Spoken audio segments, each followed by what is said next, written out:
¿Qué tal amigos? Bienvenidos a un nuevo video, bienvenidos a este primer video reseña del 2017. En este caso vamos a estar hablando de JLA Año 1, tomos números 10 y 11 de la colección de novelas gráficas de DC Comics de Salvat. Vamos a estar haciendo un repaso, viendo de qué se tratan estos cómics y a ver si valen la pena o no.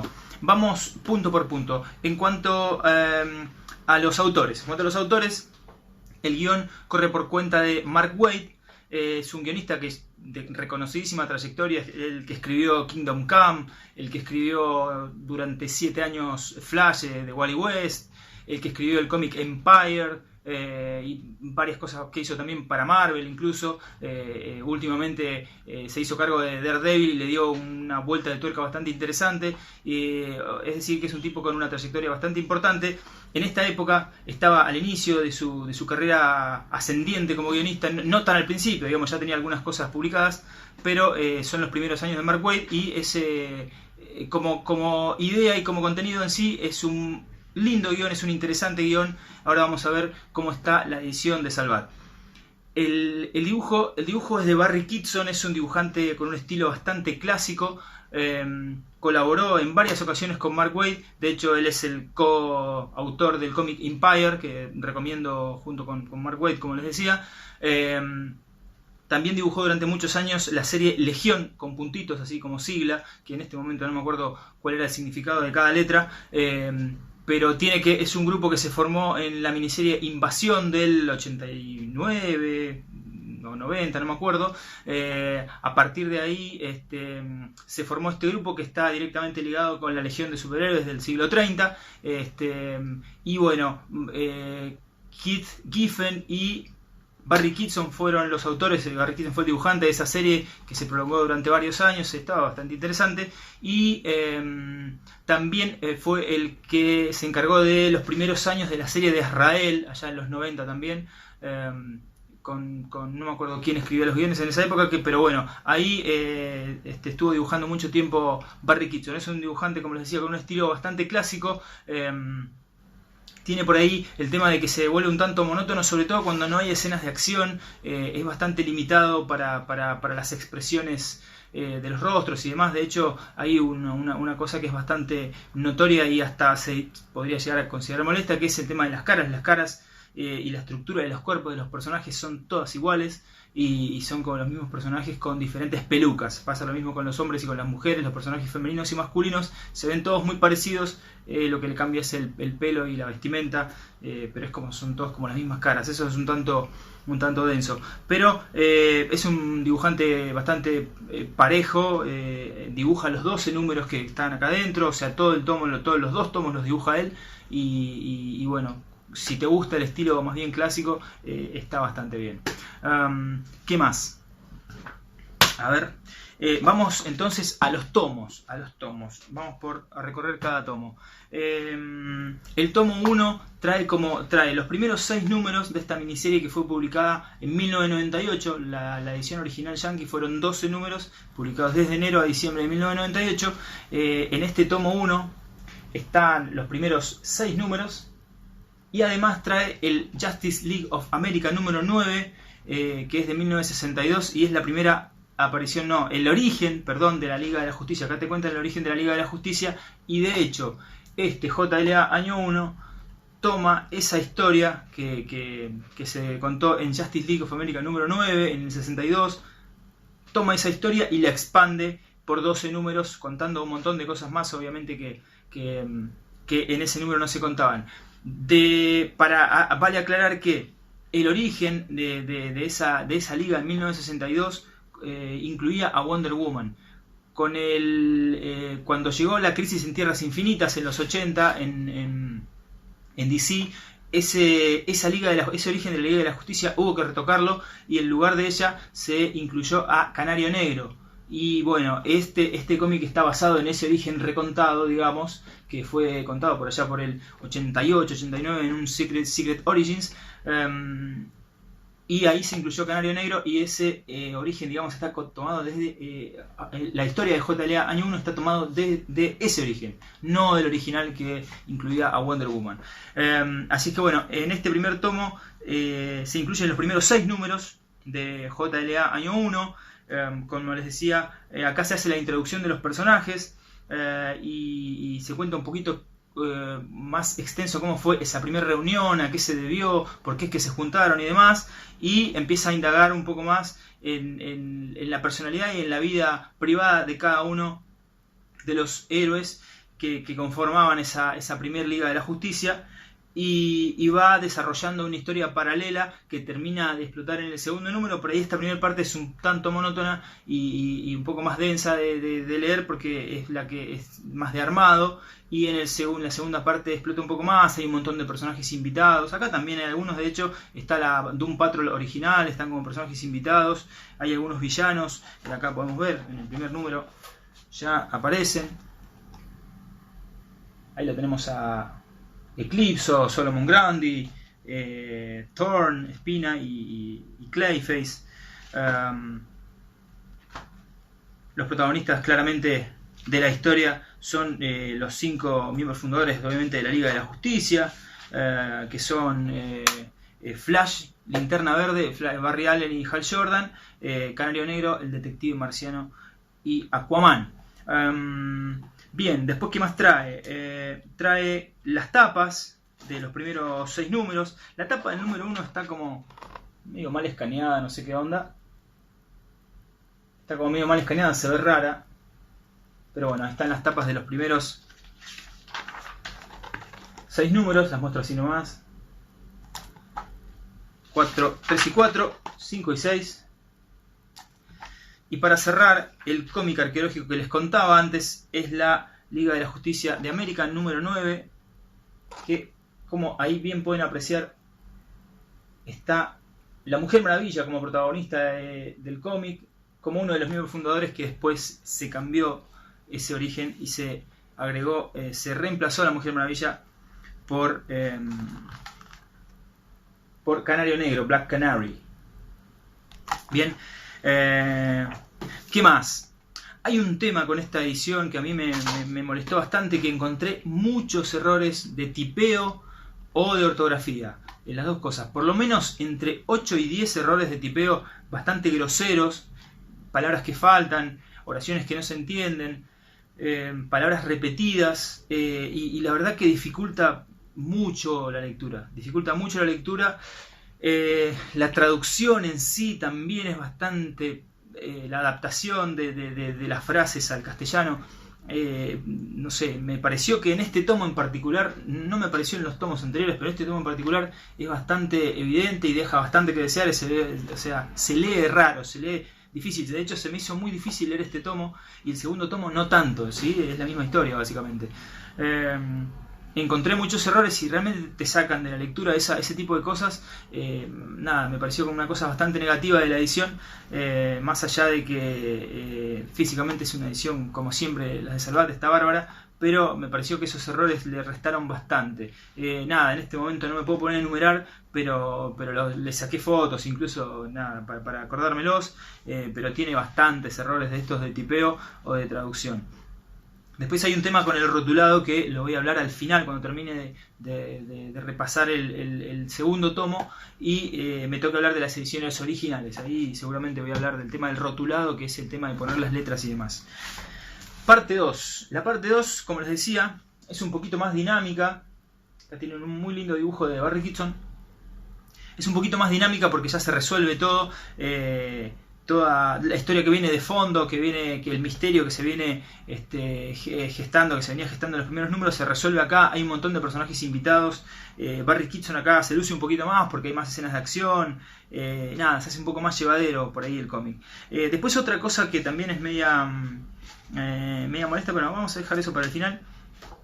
En cuanto a los extras, trae las tapas del número 7 al 12. Recuerden que son 12 números que fueron publicados originalmente en 1998. 9-10, tapa del 11 y 12. Y trae como cómic extra el Detective Comics número 225, que es del año 1955, de noviembre. Si no me equivoco, sí, de noviembre de 1955. Es la primera aparición de John Jones, el detective marciano. No les voy a contar de qué se trata la historia, pero sí, obviamente Detective Marciano tiene bastante importancia en esta historia, entonces te cuentan acá la primera aparición en Detective Comics número 225. Es una historia, un backup, obviamente el protagonista del cómic era Batman. Son, creo que 7 paginitas, 6 páginas. Son 6 páginas, 2, 4, 6 páginas. En el cual te cuentan de una manera increíblemente rápida cómo es que el científico, el doctor Erdel, trae accidentalmente a este ser de Marte y este ser se convierte en un detective acá en la Tierra y demás. Nada, en 6 páginas te cuentan un montón de cosas, ¿no? Y lo que pasa con el origen de la Liga, que en el 62 fue contado en 20 páginas y en el 1998 te lo contaron en 12 números de 24 páginas cada uno, de 22 páginas cada uno. Así es que, bien, entonces, nada, es divertido de ver, no sé si es tan divertido de leer, y trae un par de datos más acerca de Detective Comics número 225 y la primera aparición de John Jones. Y al final trae lo que sigue, lo que viene. Tenemos Superman y Shazam, Primer Trueno, un más que interesante cómic que estaremos repasando en un tiempo seguramente. Y además trae el aviso del anuncio de que sale la segunda parte de Tierra 1 de Straczynski y el amigo Shane Davis. Lo que les quería decir, una cosa que me molestó bastante es que la introducción, para ponerte en contexto en cuanto a esta lectura que es JLA Año 1, en los 2 tomos es exactamente el mismo texto. O sea, tenés los 2 tomos con el mismo texto, la verdad que me pareció que podría haber sido diferente, se le podría haber buscado la vuelta para contar cosas distintas, darle un enfoque diferente al texto y no poner exactamente lo mismo, más allá de que en realidad es como si fuese un gran tomo dividido en 2, pero la verdad es que no lo es, son 2 tomos distintos, con contenido diferente.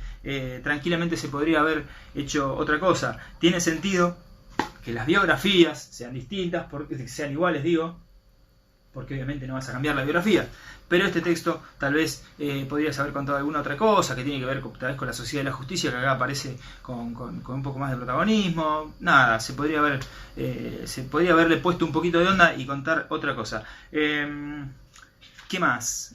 Bueno, acá, como les decía, Barry Kitson se luce un poquito más porque hay bastante más acción, hay bastante más escenas que tienen que ver con el enfrentamiento que se desarrolla contra los enemigos a los que se enfrenta la Liga. Hay un cuadro doble que a ver si, no sé si lo voy a encontrar rápido, pero esperemos que sí, donde está, acá está, mirá lo que es esto. Este dibujo está muy bueno. Ahí tenemos a la Sociedad de la Justicia, la Liga de la Justicia, futuros miembros de la Liga, los Metal Men, están todos, Metamorfo, los luchadores por la libertad, están todos. Hay un montón de personajes de la Edad de Plata, el Blue Beetle original, Jay Garrick, Atom, hay un montón de personajes y está muy lindo el dibujo de Barry Kitson. Bueno, aparecen un montón de personajes en este segundo tomo. Nada, si te gusta lo clásico, acá tenés un poquito buenos dibujos ahí de Barry Kitson, que cuando tiene que retratar acción por ahí se luce un poquito más, cuando tiene que retratar escenas más tranquilas hace bastante agua porque es bastante monótono, tiene como pocas herramientas para manejar escenas así de que no haya demasiada acción. Les decía, tengo para hacer una comparación, tengo por suerte los cómics norteamericanos. En su momento cuando salieron yo tuve la suerte de poderlos comprar, y tengo la colección completa, tengo los 12 numeritos. A ver cómo, de la mejor manera de mostrarlos. A ver, los desordenados, están todos desordenados. Este es el 5, el 6, 7, el 8, 9, 10, están cayendo, el 11, el 12 firmado por el amigo Mark Waid,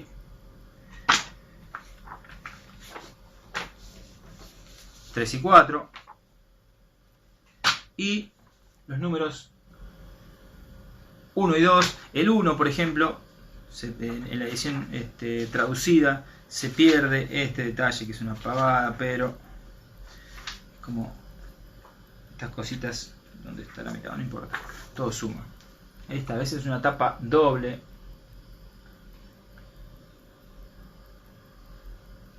Que recorre tapa y contratapa. Les decía, hay un tema con el rotulado que en las ediciones de Salvat, y yo nada, me arriesgo a pensar que en la mayoría de las ediciones que son traducidas y adaptadas, por lo menos al castellano, que es una cuestión que tiene que ver con el énfasis que le ponen los diseñadores originales o el rotulador original, que tiene que ver con el guión, es decir, hay ciertas palabras dentro de los globos que están resaltadas con ¿cómo se llama? Con negrita, con letras un poquito más pesadas, o inclinadas, o diferenciadas de alguna manera, bueno, sobre todo el tema de las negritas, ¿no? Cuando hay alguna palabra que es más importante, tiene más peso que otra, o alguna parte de la expresión hay que darle un poco más de importancia. En los cómics originales eso suele estar marcado. En los cómics de Salvat, por lo menos estos que yo hace rato que lo vengo notando, pero ahora lo hice mención porque lo encontré más notorio, eso no existe. Todas las letras dentro del globo son iguales, todas las palabras dentro del globo son iguales, salvo que haya algún grito o algo demasiado exagerado, como un grito de dolor o un grito llamando a alguien o una onomatopeya. Eso sí está resaltado. Pero por ejemplo, a ver si yo logro mostrarles, a ver si se ve bien, ¿no? Por ejemplo, ahí donde está mi dedo, no sé si se llega a ver, donde está mi dedo, hay varias palabras en ese globo y algunas de ellas, como ustedes ven, están resaltadas, como por ejemplo Black Canary, Glass Being, o sea, ser de cristal, nearby, perdón, cercano, y demás. Eso significa que dentro de esa frase hay algunas palabras que son más importantes, que tienen más peso, y eso hace a la narrativa, a la narración, ¿no? Bueno, en la edición de Salvat eso no está. Ninguna de las palabras dentro de ningún globo están resaltadas con negrita o de alguna manera, con color, lo que fuese.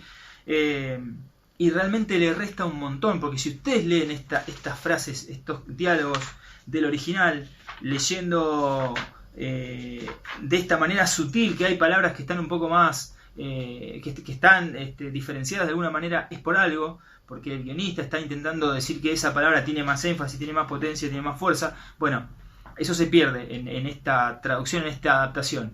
Entonces, nada, yo supongo que eso tiene que ver con una cuestión de del traductor, y la bajada de línea que hay hacia el diseñador, que es la persona que en definitiva tipea esos textos y los vuelca al cómic que va a ser finalmente adaptado. Si no hay una bajada de línea del editor que diga, mirá, fíjate que acá hay palabras que van que tienen que estar diferenciadas, que tienen que estar en negrita, y bueno, el diseñador no tiene forma de saberlo. Tal vez lo ideal es estar con el cómic original al lado, o tener un archivo con el cómic original para que te des cuenta que hay palabras que están marcadas más fuerte, para que eso tenga que ver con lo que el guionista está intentando comunicar. Que bueno, no parece de gran importancia, pero si en una oración hay un tipo que está intentando resaltar una palabra, después en la adaptación eso se pierde una parte importante del relato.